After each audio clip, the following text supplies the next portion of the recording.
তুলসী গাছ বসাইলাম, মিকো আর আমার পুচি দুইজনে মিলে খেয়ে নিছে।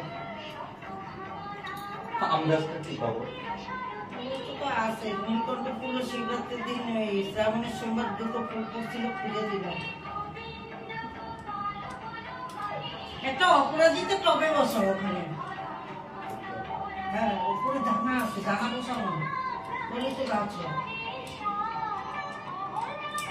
অনেক কিছুতে করা যায়। অপরাজিতা উপরে কি নীল সাদা না জানি না কি, যাক নীলকণ্ঠ বলে কথা। অনেক দানা দেখলাম, আমি বলছিলাম আজকে নিয়ে আসি।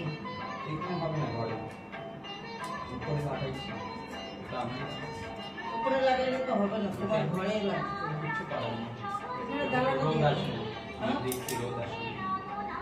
উপরে একটা আছে ঝাপটা